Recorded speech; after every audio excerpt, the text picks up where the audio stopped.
अवधूत चिंतन श्री गुरुदेव दत्त श्री स्वामी समर्थ महाराज की जय। स्वामी दत्त सेवा या चॅनलवर तुम्हा सर्वांचे खूप खूप स्वागत। तुम्हा सर्वांचं आरोग्य उत्तमाचं राहू दे, राहिलेलं आयुष्य आरोग्यदायी जाऊ दे, तुम्हा सगळ्यांना दीर्घायुष्य मिळू दे अशी मी स्वामीचरणी प्रार्थना करते आणि माझ्या व्हिडिओला सुरुवात करते। हिंदू धर्मातील अतिशय पवित्र असा श्रावण महिना, हा श्रावण महिना जो आहे, हा श्रावण महिना कालपासून सुरू झालेला आहे आणि ह्या श्रावण महिन्याचा पहिला शुक्रवार आज आहे आणि आज शुक्रवारी तुम्हाला काही उपाय करायचे, काही सेवा करायचे। ह्या सेवा कोणत्या तर तुमच्या घरामध्ये धनधान्याची, अन्नधान्याची, पैशाची कमतरता पडू नये, अडचणी दूर व्हाव्यात। तुमच्याकडे पगार खूप आहे, तुमच्या व्यवसायातून प्रॉफिट खूप आहे, पण आलेला पैसाच तुमच्या घरामध्ये टिकत नाही, कुठल्या नाही कुठल्या कारणानं तो पैसा घरातून निघून जातो। आज तुमच्याकडे 25-30 हजार आलेले आहेत आणि 4 दिवसानं तुमच्याकडे 500 रुपये राहतात। याचं कारण काय तर तुमच्या घरामध्ये पैशाच्या अडचणी, ह्या पैशाच्या अडचणी दूर होण्यासाठी आज आपल्याला काही उपाय करायचे। श्रावण महिन्यामध्ये बघा, प्रत्येक स्त्री घरामध्ये पूजा अर्चा, व्रत, वैकल्य, उपासना, त्यानंतर गुरुचरित्राचं पारायण, संक्षिप्त गुरुचरित्राचं पारायण, रुद्र अभिषेक असेल, संपूर्ण सारामृतचं पारायण असेल, दुर्गा सप्तशतीचा पाठ असेल, मंत्र, स्तोत्र, हवन, ह्या सगळ्या गोष्टी करत असतात। कारण श्रावण महिना हा पवित्र महिना असतो आणि ह्या सेवा केल्या त्याचं फळ तुम्हाला नक्कीच मिळत असतं। श्रावण महिन्यामध्ये बघा, मांसाहार पूर्ण बंद असतो, त्यामुळं मांसाहारचा हा एक प्रश्न नसतो, पण खरं तर मांसाहार पूर्ण बंद करा कायमच, कारण हे फक्त 5 मिनिटाच्या जिभेचे चोचले असतात आणि ह्यासाठी आपण एखाद्या प्राण्याचा जीव घेऊन, एखाद्या पक्ष्याचा जीव घेऊन आपण ते आपल्या जिभेचे चोचले पुरवत असतो आणि हे पचायला सुद्धा आपल्याला त्रास होतो, 72 तास लागत असतात। त्यापेक्षा शुद्ध शाकाहारी आणि फळे भाजीपाला हे सगळं आपल्याला प्रोटीन्स देणारं असतं। असं काही नाही आहे की तुम्ही मांसाहार खाल्ला तरच तुमच्या शरीरामध्ये प्रोटीन्स मिळतात, हे चुकीचं आहे। ज्याच्या त्याचा वैयक्तिक प्रश्न आहे, व्हिडिओकडे वळूया। तुमच्या घरामध्ये पैसा टिकत नाही, धनधान्यांची कमतरता आहे, घरामध्ये आलेला पैसा स्थिर राहत नाही, पैसा वाढत नाही, ह्यासाठी उपाय करायचे आहे। आज शुक्रवार आहे, शुक्रवारी तुम्हाला काय करायचं आहे, सायंकाळी एक तांदळाच्या डब्यामध्ये एक पोटली बनवून ठेवायची। ही पोटली कशी तयार करायची तर सगळ्यात पहिल्यांदा थोडेसे तांदूळ घ्यायचे अखंड, जे न तुटलेले न अर्धे असे असलेले अखंड तांदूळ थोडे घ्या। एक पोह्याचा चमचा जरी तांदूळ घेतले तरी चालेल, एक अखंड हळकुंड आणि 1 रुपयाचं नाणं, हे सगळं तुम्ही देवघरात बसायचं।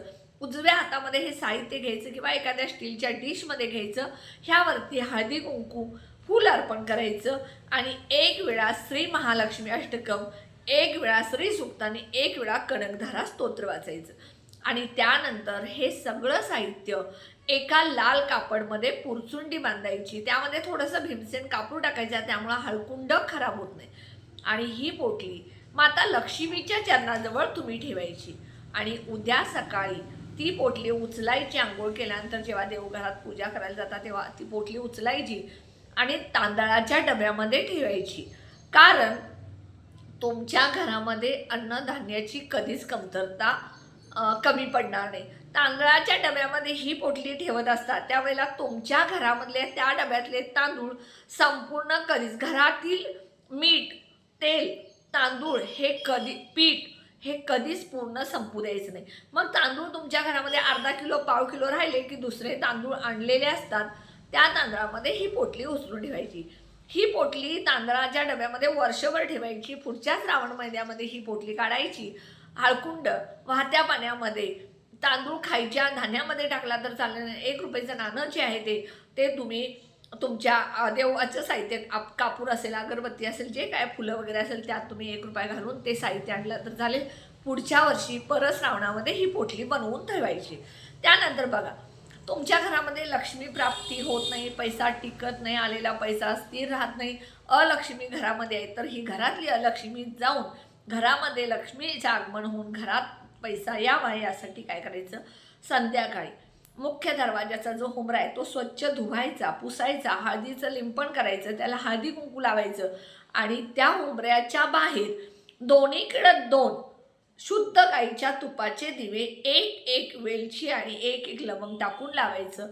यामुळं तुमच्या घरामध्ये पैसा यायला सुरू होईल आणि घरातली अलक्ष्मी निघून जाईल. तिसरा उपाय तुम्ही काय करायचं बघा. 1 श्रीफळ आणि 5 पिवळ्या किंवा पांढऱ्या कवड्या घ्यायच्या.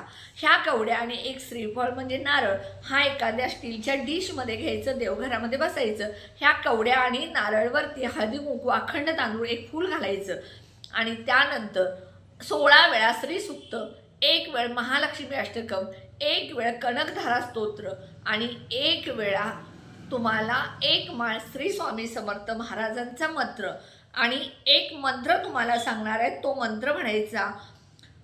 तो मंत्र आहे ओम श्रीम ह्रीम श्रीम कमले कमलालये प्रसिद्ध प्रसिद्ध ओम श्रीम ह्रीम श्रीम महालक्ष्मी नम. 108 वेळा हा मंत्र म्हणायचा. आणि हा नारळ आणि ह्या 5 कवड्या पूजा केल्यानंतर त्याची 1 लाल कापडमध्ये पोटली म्हणजे नारळ आणि त्या कवड्या त्या लाल कापडवरती ठेवायच्या आणि ते बांधायचं आणि तुमच्या पैसे जिथं ठेवतात तिजोरीमध्ये ठेवायचं. तुमच्या घरात पैशांची कधीच कमी पडणार नाही. फक्त दररोज संध्याकाळी थोडासा अगरबत्ती किंवा कापूर जो असतो त्याचा धूर त्या तिजोरीत त्या बांधलेलं ठेवलं नारळ असतं, कवड्या असतं त्याला द्यायचं. त्यानंतर बघा दररोज संध्याकाळी लक्ष्मी मातेसमोर शुद्ध गाईच्या तुपाचा दिवा लावायचा. 16 वेळा श्रीसूक्त, 1 वेळ कनकधारा स्तोत्र, 1 वेळ महालक्ष्मी अष्टकम, 1 वेळा 1 माळ श्री स्वामी समर्थ जप हे करायचं. बघा तुमच्या घरामध्ये कधीच कमी पडणार नाही. त्यानंतर बघा कमळगड्याच्या माळेवरती किंवा तुळशीच्या माळेवरती दररोज न चुकता आजपासून सुरू करा, न चुकता दररोज 108 वेळा ओम श्रीम ह्रीम श्रीम कमले कमलालये प्रसिद्ध प्रसिद्ध ओम श्रीम ह्रीम श्री महालक्ष्मी नमः हा मंत्र म्हणायचा. हा मंत्र मी डिस्क्रिप्शन बॉक्समध्ये देणार आहे, पण तरीसुद्धा सांगितला. हा मंत्रसुद्धा दररोज 108 वेळा कमळगड्याच्या माळेवरती किंवा तुळशीच्या माळेवरती म्हणायचं. दररोज तुम्ही न चुकता लक्ष्मी मातेला चणे गुळ खीरचा नाही, शुक्रवारी तर न चुकता तुम्ही खीर मग मखाण्याची करा, तांदळाची करा, गव्हाची करा, शेवायची करा, कुठलीही खीर करून तुम्ही त्यामध्ये थोडंसं केशर वेलची पावडर टाकून हा जर नैवेद्य तुम्ही खिरीचा दाखवला तर माता लक्ष्मी तुमच्यावरती प्रसन्न होईल. त्यानंतर बघा प्रत्येक शुक्रवारी असेल, अमावस्या असेल, पौर्णिमा असेल, रोजच संध्याकाळी कोणीही कितीही तुम्हाला विनंती केली तरी संध्याकाळी दही, मीठ, साखर, दूध, पैसे हे अजिबात द्यायचे नाहीत. उसने कुणी तुम्ही साहित्य आणायला गेला, भाजी आणायला गेलाय, किराणा आणायला गेलेला आहे तिथे पैसे दिला तर चालेल, पण तुमच्याकडे उसने पैसे मागायला आले असतील किंवा तुम्ही एखाद्याचे पैसे देणार असेल तर संध्याकाळ सोडून तुम्ही कधी द्या. 6 ते 8 वाजेपर्यंत पैसे कुणालाही दररोज देऊ नका. शुक्रवारी तर दही, मीठ, साखर आणि दूध अजिबात कुणाला देऊ नका. पीठसुद्धा कोणाला उसनं म्हणून देऊ नका. ज्वारीचं असू दे, गव्हाचं असू दे, हे देऊ नका. लक्ष्मी मातेला शुक्रवारी गुलाबाचं किंवा कमळाचं फुल अर्पण करा. शक्य असेल तर दररोज तुम्हाला 1 गुलाबाचं फुल मिळालं तर माता लक्ष्मीला तुम्ही अर्पण करा.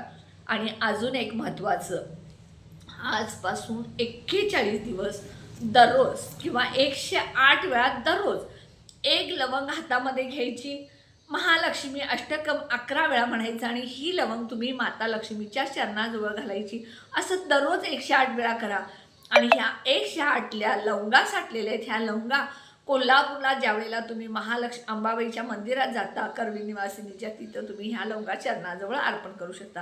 हे जे छोटे छोटे उपाय जे आहेत ते अतिशय प्रभावी आणि महत्त्वपूर्ण उपाय आहेत आणि हे उपाय केल्यानंतर तुमच्या आयुष्यात खूप फरक पडेल. तुम्ही हा उपाय नक्की आजपासून सुरू करा. श्रावण महिना संपण्याच्या आत तुम्हाला त्याचे फरक जाणवतील. उपाय नक्की करा. व्हिडिओला शेअर, लाईक आणि सबस्क्राईब करायला विसरू नका. कमेंट बॉक्समध्ये श्री स्वामी समर्थ लिहा. तुमच्या आयुष्यातल्या सगळ्या पैशाच्या अडचणी दूर झालेल्या आहेत. तुमच्या आयुष्यातल्या अन्नधान्याच्या अडचणी दूर झालेल्या आहेत. तुमच्याकडे खूप पैसा आलेला आहे, अन्नधान्य भरपूर आहे, तुम्ही खूप सुखी समाधानी आनंदी आहे असं मी मॅनिफेस्टिंग करते. श्री स्वामी समर्थ.